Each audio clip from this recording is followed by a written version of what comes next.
Well, James O'Keefe is out at Project Veritas. He gave these remarks to his staff.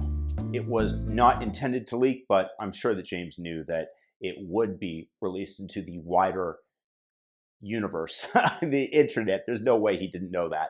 But regardless, here's a very tearful, emotional address that he gave to his employees, describing what took place at Veritas.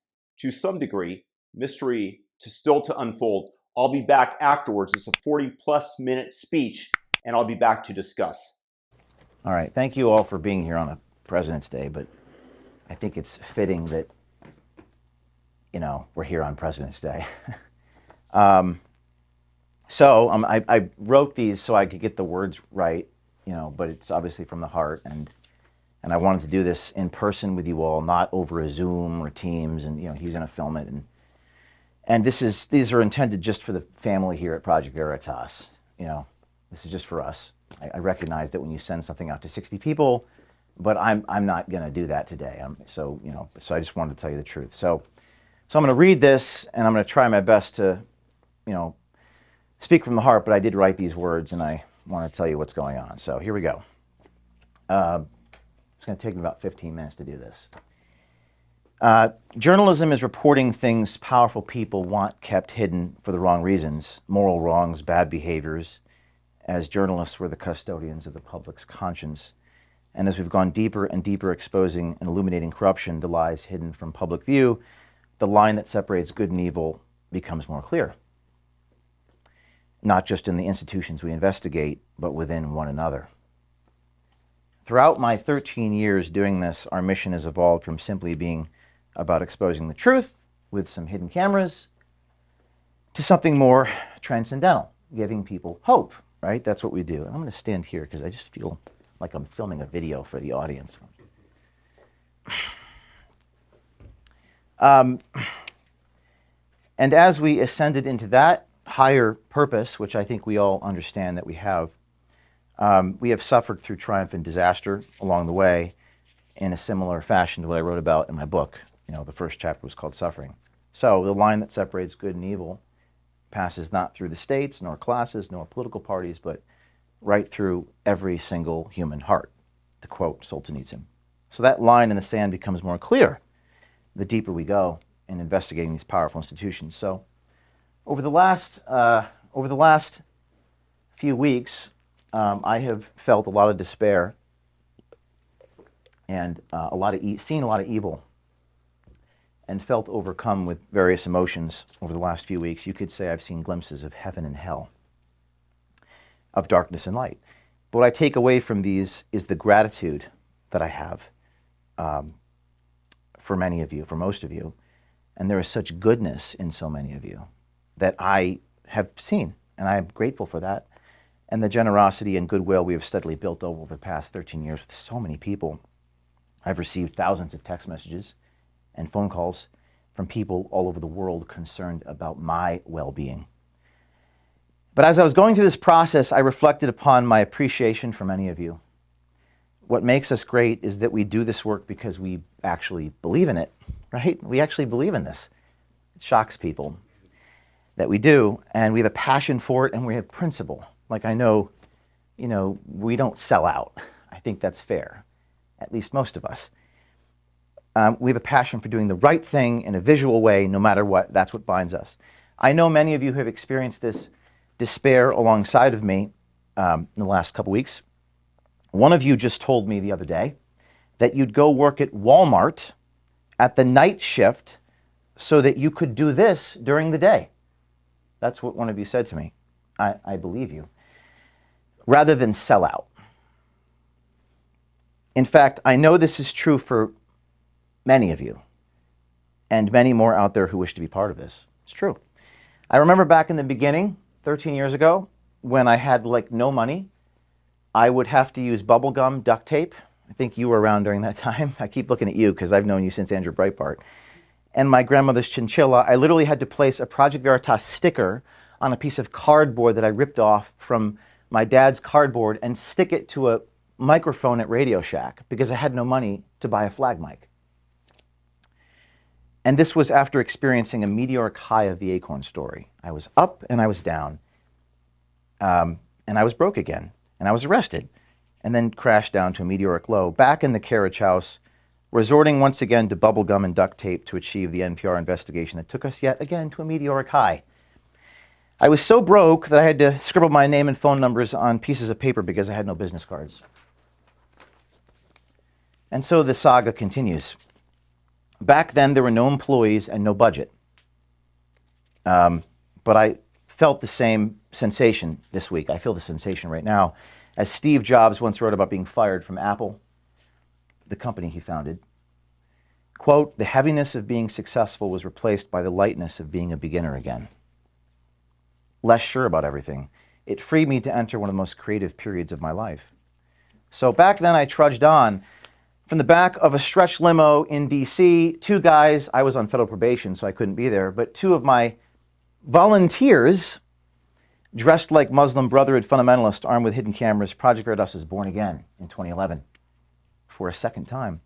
A couple of donors eventually became 100,000 donors present day, 13 years later. After almost a decade and a half of 85-hour work weeks, sometimes traveling 300 days a year, I am on the road, packing multiple meetings in a day, and plenty of blood, sweat, and tears, the likes of which I could never have possibly fathomed.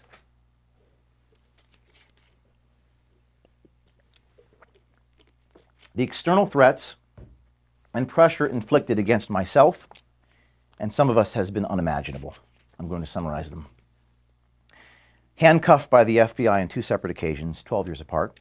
Having my phones confiscated and private information leaked to the New York Times, being placed on effective house arrest for 3 years between May of 2010 and May of 2013, being sued dozens of times, being served two separate criminal grand jury subpoenas in New Hampshire in the last 10 years, getting pursued in a high-speed chase by a New Jersey education union official on Interstate 80 in Passaic, deposed many times, suffered through mediation with insurance companies where they had all of our emails. They had everything. But they evidently didn't have anything on me.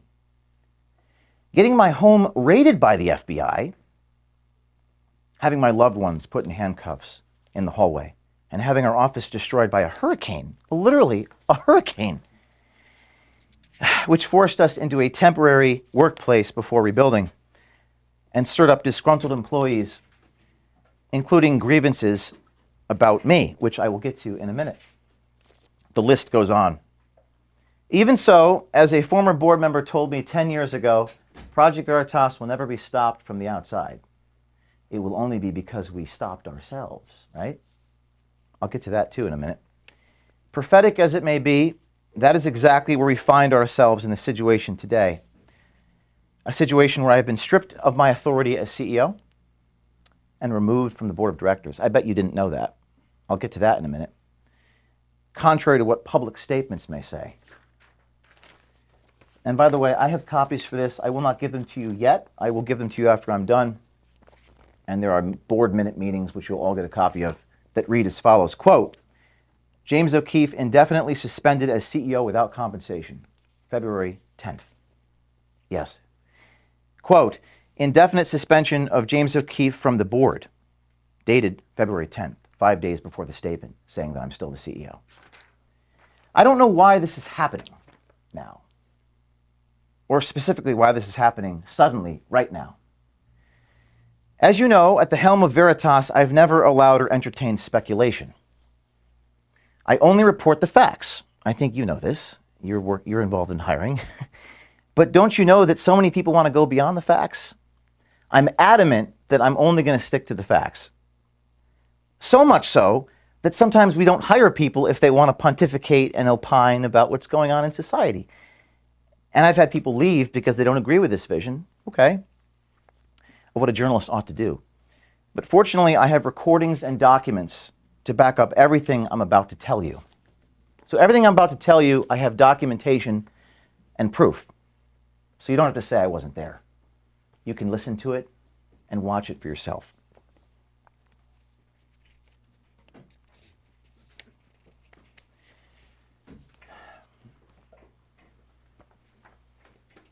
So, I'm about a quarter of the way through here.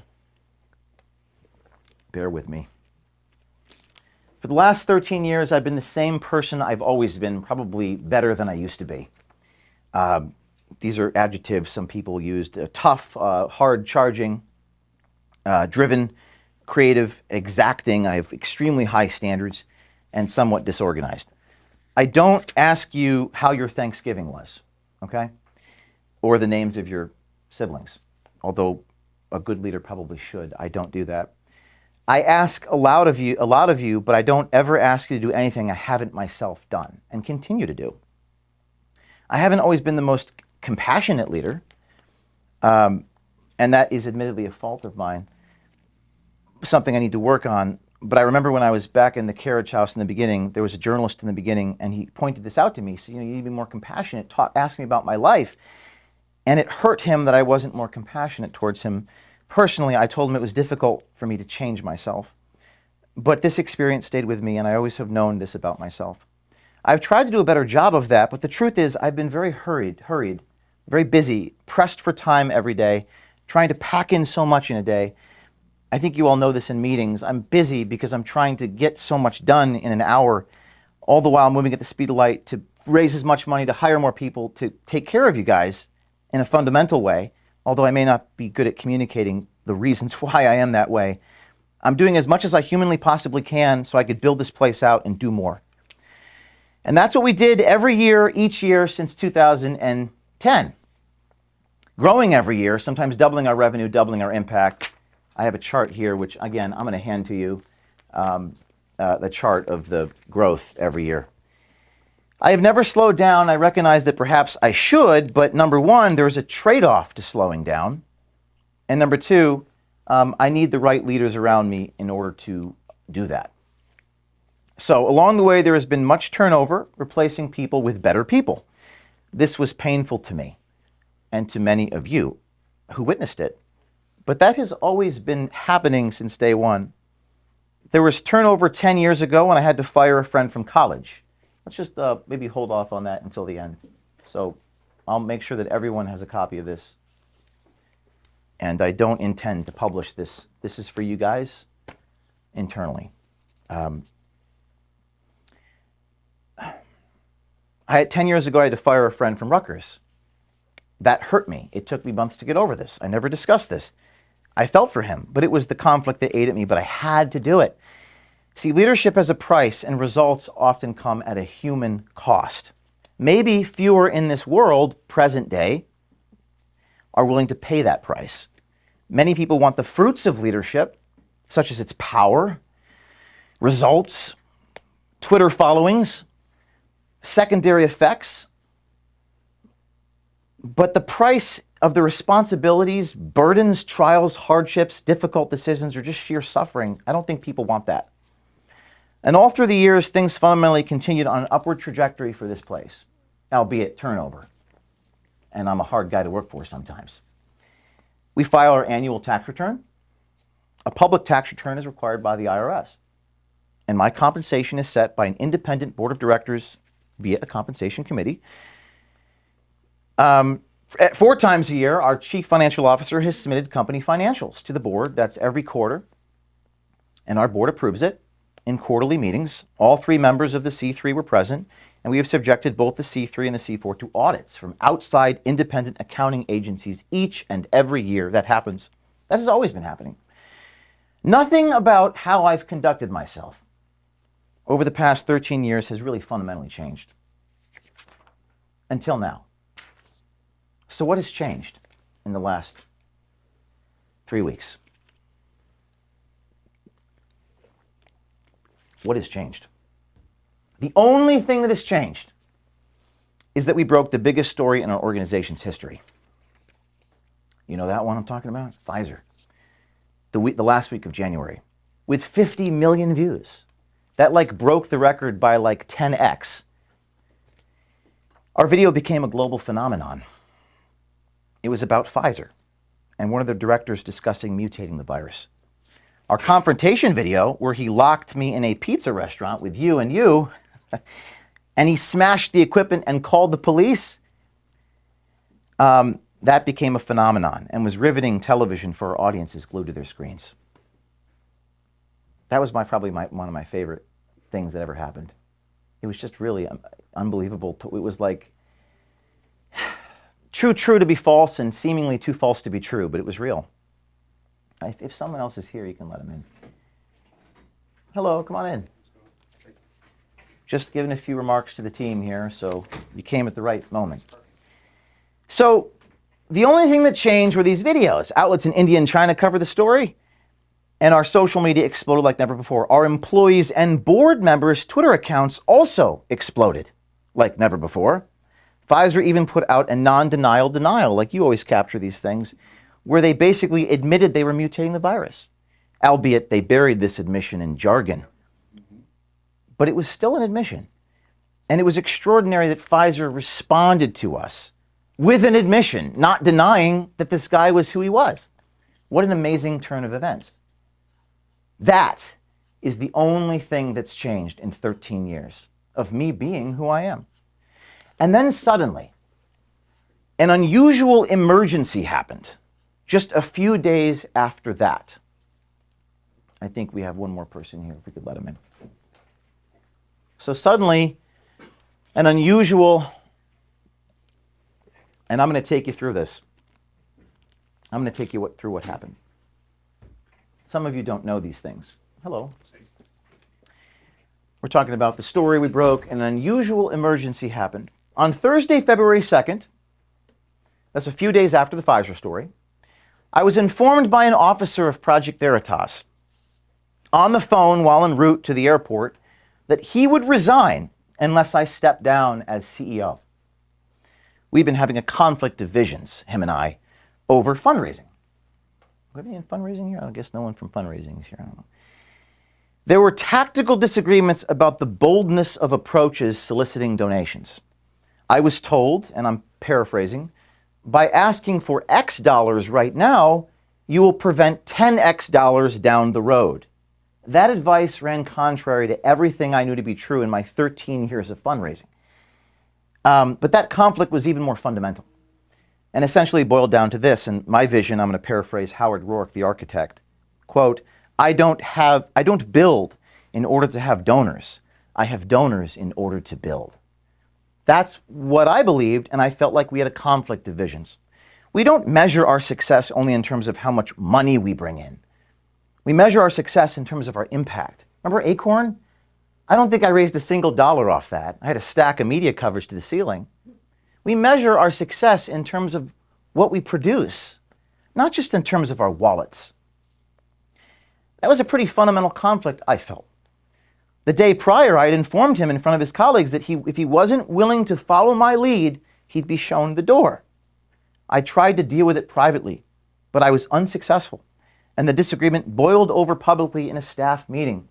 The next day, this individual refused to resign, so I fired him. Later that same day, that's Thursday, February 2nd, a few days after the 50 million viewed Pfizer videos, I was informed by a different officer of Project Veritas that he would go to the board in a few hours from that moment and have an emergency vote to restructure this company. Receiving an agenda in my email while I was sitting on an airplane tarmac with the doors closing, the meeting was scheduled for the moment that my plane landed in Nashville. It became clear to me in that moment I would be removed from my position at Project Veritas by the time I landed at my destination. I bet you didn't know that. I have a copy of the emergency meeting here for you guys to take a look at. It's in writing. You could read it. You don't have to be there. You can read the minutes. They're official board minutes. They're written by a lawyer. My first question on the phone to this guy, my colleague, as I was staring at this agenda when the stewardess was asking me to get off the phone, was, quote, what are we going to tell our supporters if I'm removed from my position? I think that's the first question. I had 100 questions, but that was the first one. My colleague, who is an officer of Project Veritas, responded by saying, our supporters wouldn't have to find out. Sounds like something you would get in the Claire McCaskill campaign. It sounds like something you'd expose. I was so shocked by this, and again, the stewardess was asking me to get off the phone. I guess you could say that I was in a state of complete shock. How would our supporters not be informed of such an enormous thing? It was a lapse in judgment so severe that it was itself a fireable offense to make a statement like that. It was a lapse in judgment so severe, it was impossible to hide my removal from my position at Veritas to anybody. As the CEO and chief fundraiser, I have to explain the context of my role to thousands of people, 300 days a year on the road, while soliciting them for funds so that I can pay you. And I knew many of our supporters and donors would not like that change. If I was removed from the chief decision maker at the organization I founded, I share who we are, our vision, our structure, our strategy with everybody. In fact, hiding something so fundamental from people is something that we stand against in principle, particularly with the amount of scrutiny that we're under.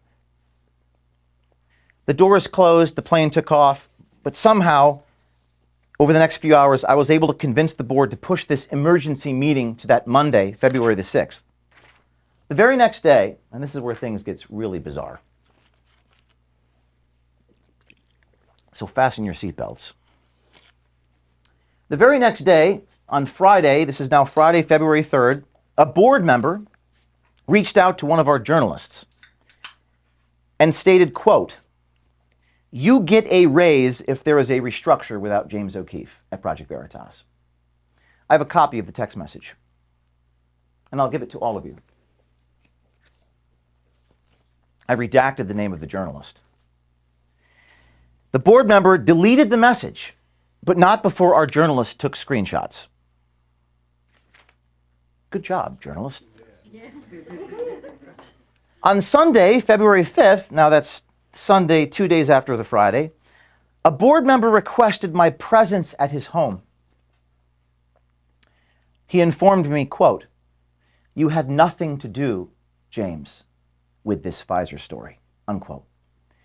Perplexed by this, I took out my iPad and showed him a video of myself confronting the Pfizer executive, which had 11 million views on YouTube. He responded, quote, "But that was after the undercover video had already been done," unquote. I pointed out that the brave journalist, and many of you know who this person is, I'm not going to name anyone, who recorded the interaction was someone that I had to sit down over a year prior, remember, over dinner, for hours, talking off the proverbial ledge, insisting he take the long, arduous road to get the story about Pfizer, and indeed he did. The board member, responding to me saying that, said he did not know that, and admitted that another board member was persuading him to the contrary. In the meeting, we're fast forwarding to Monday, 2 weeks ago, on the 6th, I offered an apology letter to the board for my tone of voice in the office at the leadership meeting the week before, that I intended to also share that apology for my tone of voice with our staff. But the board refused to accept my apology, nor believe that it was sincere. They also did not support my sending it to the staff. I imagine many of you didn't even know that I drafted an apology. Then I was subject to a 6.5-hour listing of grievances, which included taking black cars to meetings. I don't know the significance of the color of the vehicle. And taking a few charter jets over the years to pack multiple PV meetings in a day. One of those jets, I think we had a meeting in New York, Wisconsin, and California in the same day, and it raised $2 million. But the revenue part was omitted. There was also some truly bizarre grievances, including my failure to record audio in one encounter at a bar in upstate New York, and an allegation that I stole a pregnant woman's sandwich in federal court. There were also discussions from a few staffers with donors in the boardroom. Donors were listening to some of this, and some of these were sent directly to donors without my consent. Donors who have no knowledge of my personal life and have no business asking questions about my personal life, about girls I've dated in the past. A fundraising colleague relayed, and again, this is going to start getting really strange, but this board meeting was video recorded. We'll get to that in a minute. A fundraising staffer relayed, quote, concerns about my behaviors regarding videos where I, quote, literally chased a Twitter executive around New York.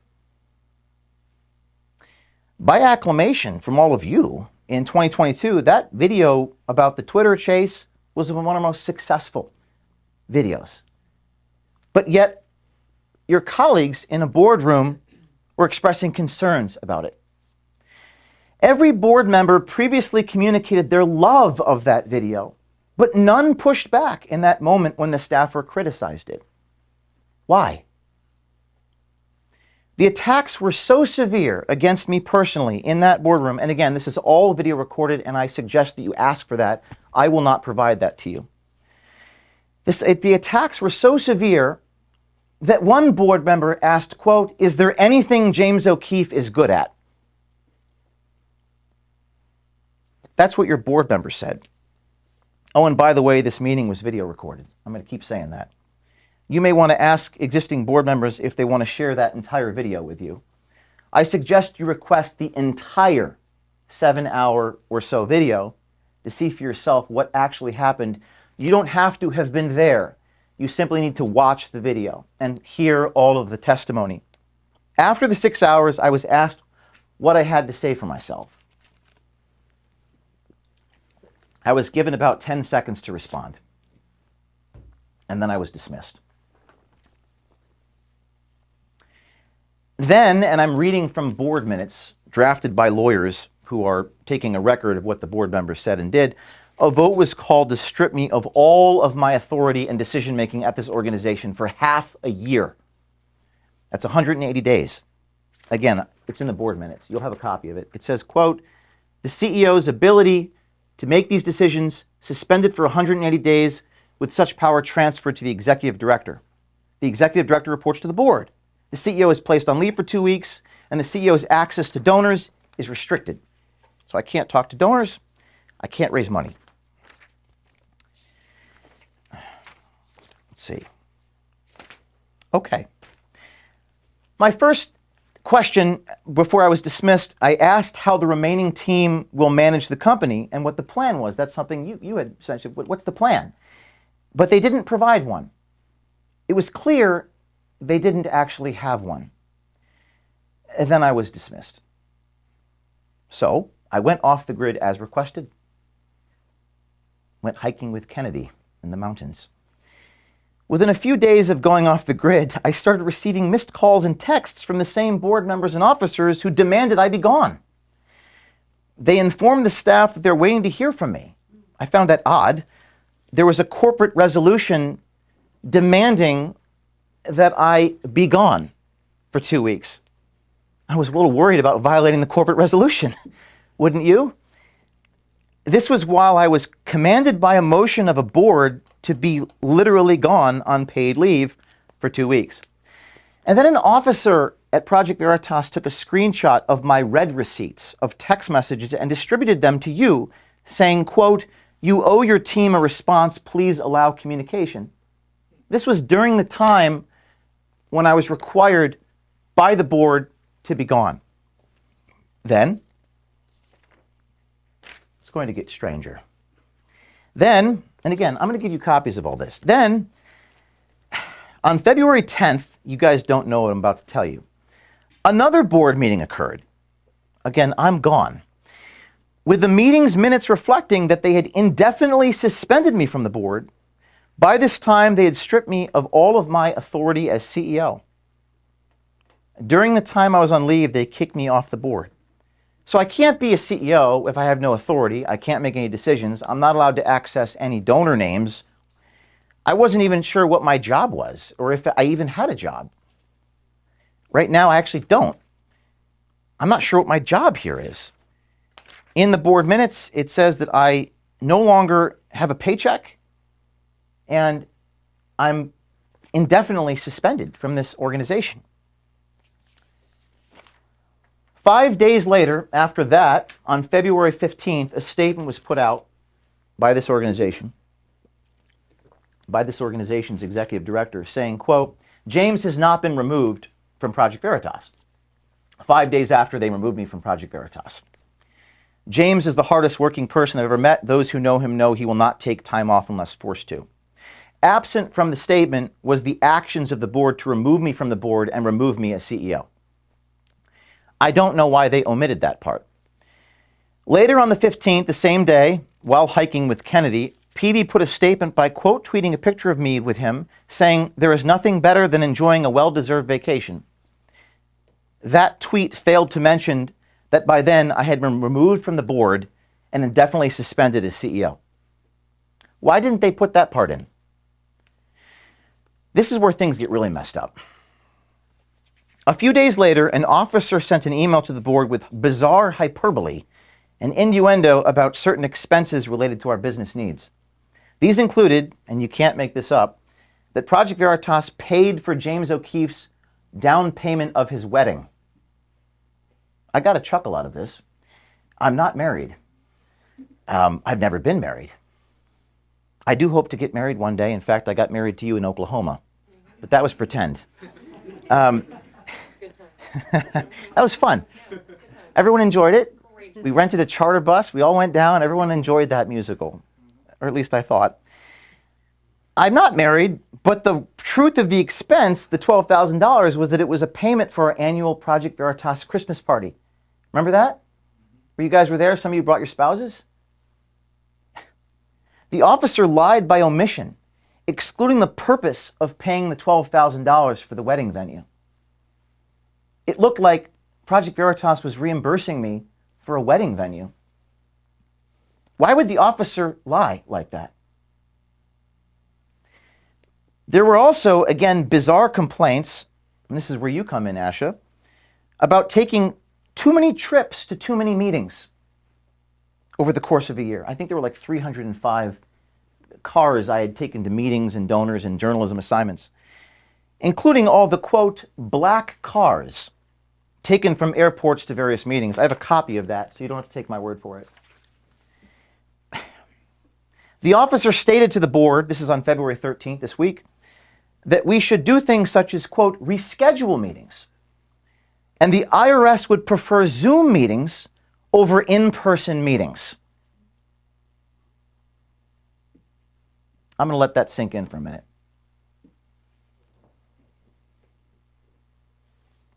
My lawyers got a real laugh out of that one over the last couple of days. And again, I have a copy of these. You can read them for yourselves. The wedding, there's a line item here. It omits the purpose of the expense. It was for a project. You were there. You were dressed in your amazing Christmas clothes. I remember it was beautiful. It was like a Christmas PJ blazer thing you had on. That was that one. You were there. Yeah. It wasn't a wedding. It wasn't a wedding. Thanks for bringing the outfit. It was a great outfit. I remember. That was what I remember from that. And we sang "Oh, What a Beautiful Morning," but it wasn't. I didn't get married. It was a Project Veritas Christmas party. Not that I saw. Our Christmas party this year cost about twice as much. That one was about $12,000. Okay. And I have the line item here that sent to the board about the black cars. Too many car trips. And by the way, Zoom meetings over in-person meetings is not how you raise money and not how you conduct your journalism. It's hard to get the content over a screen. Ask our journalist if that works to produce a story. In fact, I would maybe ask you guys to ask these guys how you're supposed to do your jobs without taking, quote, black cars around. I don't know how I can do my job here if I can't transport myself around the United States. It actually doesn't make any actual sense, does it? None of this makes any sense. And why is it all happening right now?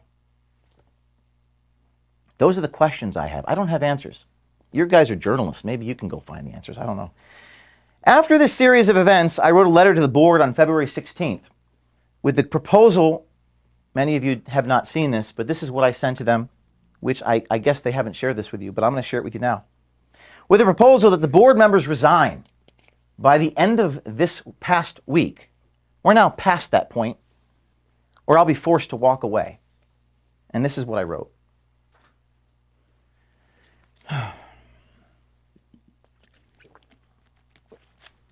Dear board, and I'm not going to provide the whole thing, but I'll provide the meat and potatoes.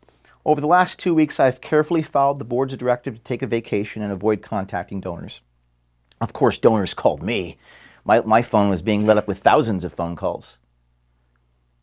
One donor even, I posted a video. She was upset about how she was portrayed in the grievances. Remmers was her name. She posted a video saying the grievance was a total lie. My understanding is one of the officers of this organization responded to that by calling the donor a liar. The officer wasn't there. Why would the officer call the woman with the sole authority on the matter who was there? Why would he call her a liar? I don't know the answer to that question. Your actions over the same period to undermine Veritas and its future, including airing confidential employment matters publicly, has broken trust. I cannot in good conscience return to such a mismanaged organization. I have not responded privately or publicly because there is no rational, appropriate response for the emotional circus that has been created by your actions. I expect the board to resign by the end of the week. Project Veritas, including any employees who choose to stay, will go on under my leadership with newly appointed professional board members and officers prepared to exercise their duty of care and duty of loyalty to the organization. That's what a board does. They exercise duty of loyalty and duty of care. What they shouldn't do is try to destroy an organization. That's not what a board member does. I will return to work on Monday, that's today, and work with the remaining team to go forward with our mission. Short of this action, I cannot in good faith return to the employment of an organization with leaders who are attacking me personally, making false and unsupported claims of improper management of resources about weddings and black cars, improperly airing employment issues related to me and others at Project Veritas. I did not leak that document, and I would swear to it under oath. But it probably wasn't the best idea to march employees into a boardroom. That's never happened in any boardroom in the history of boardrooms. And that's one of the reasons why our donors are so upset. That doesn't happen. Ruining our reputation in front of supporters and donors and leaking confidential information and fabricating stories. One of our ethical rules is we don't lie to our audience. I've never lied to our audience in 13 years. But I was stripped of all decision making last week. And you guys put out a statement lying to your audience. And there's nothing I could do about it because I was stripped of all my decision making. I was removed from CEO.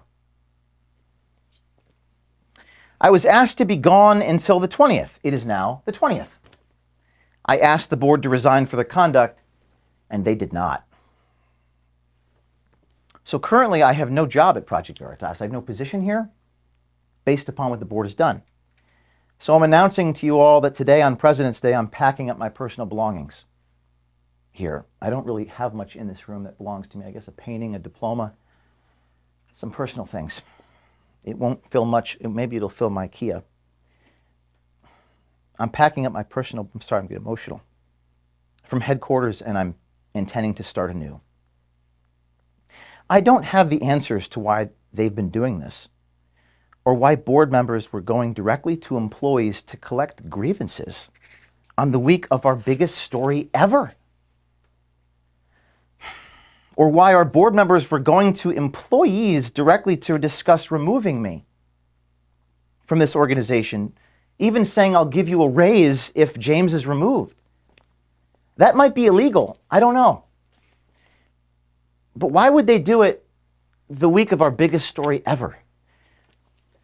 But I'm confident that those reasons and motivations will come to light. To borrow an old expression, the public has a right to know what has happened here and why there was a concerted effort to remove me from the organization I founded the same week of our biggest story we ever had. Almost done. This is very difficult. And I'm filming this for the staff. You know, sorry you couldn't be physically here, but this is for internal distribution. My dear team, I do love many of you. I never said it, those words, but I'll say it now. I want to go back to the beginning of what I said and express how important so many of you are to me.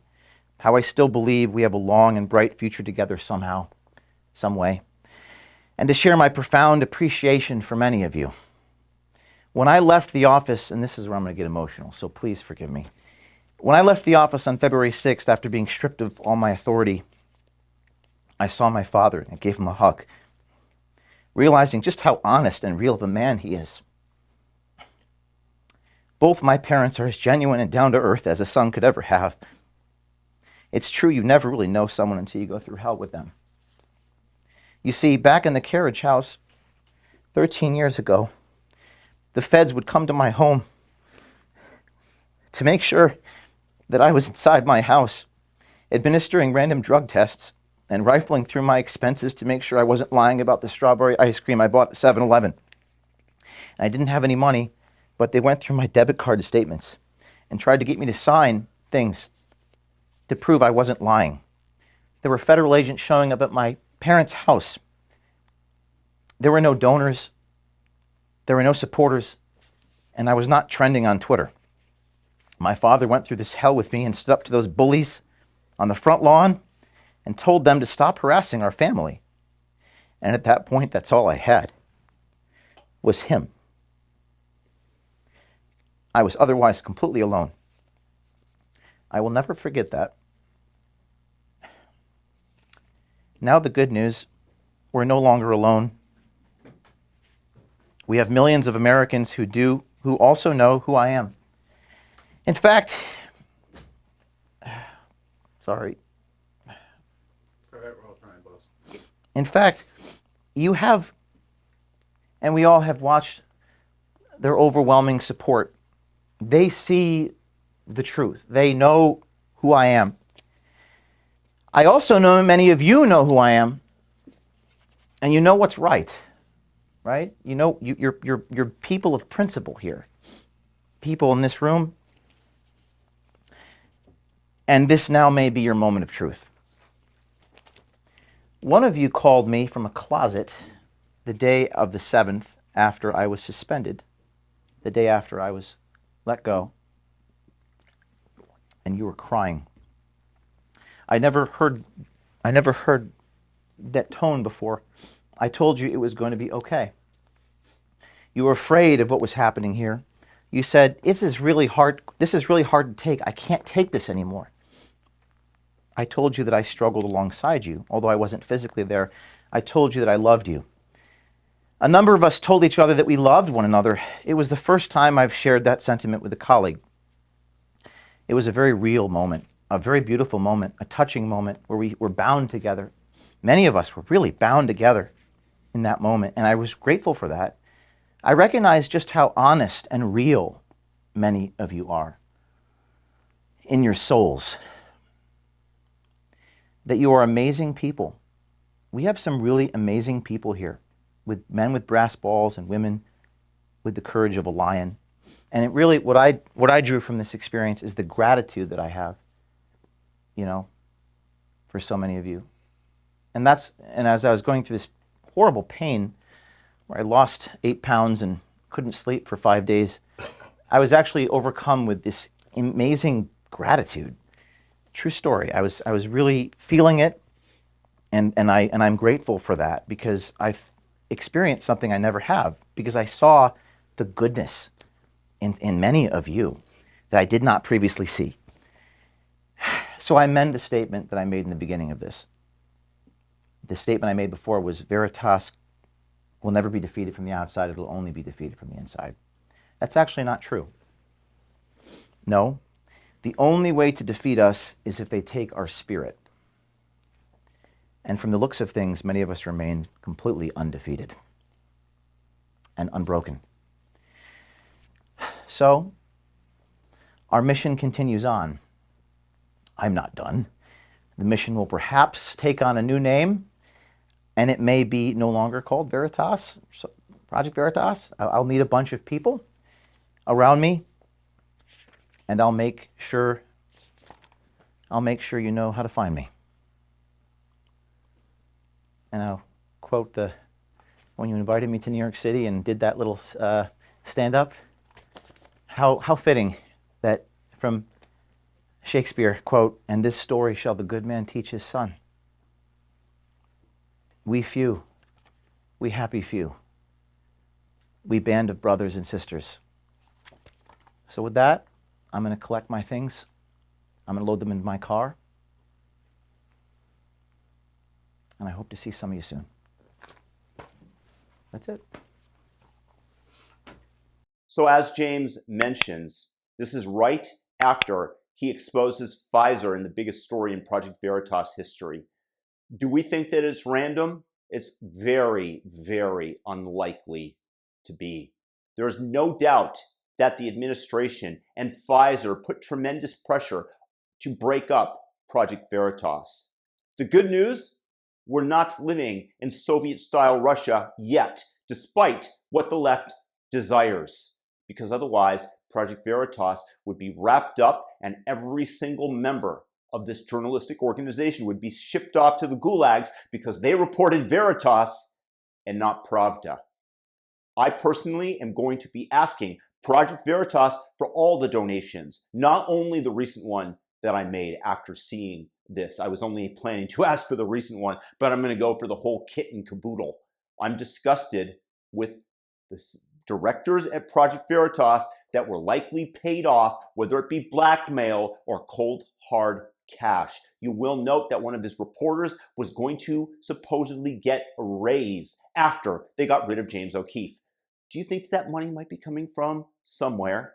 Maybe taxpayer pocketbooks, which line Pfizer's bottom line with great surplus that then get redistributed to those who want to do Pfizer's bidding. Thus, the honeypot of taxpayer money gets distributed. All those printed COVID dollars being redistributed for more and more control and more power. James O'Keefe, you're a brave man, and I will continue to support you with my dollars and my energy wherever it is that you go. Project Veritas, as an organization, is screwed. And the directors who took the money, who were bribed, 100% know this.